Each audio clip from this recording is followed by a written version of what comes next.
आजी, बोल. बटाट्याची भाजी बनवतेस? हा, डाळ बटाट्याचं कालवण बनवते. आता आपण त्याच्यामध्ये जिरं टाक, त्याच्यानंतर कढीपत्ता, त्याच्यामध्ये कांदा टाकून घेऊया.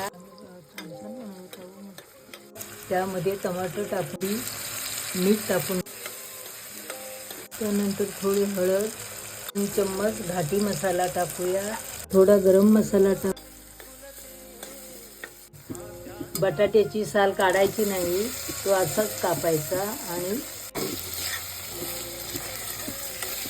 ही चण्याची डाळ भिजवलेली आहे, त्याच्यामध्ये थोडी टाकून घेऊया.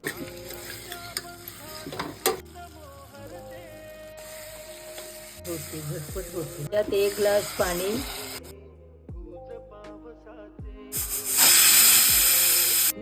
अपेक्षा हे डाळ बटाट्याचं कालवण तयार आहे.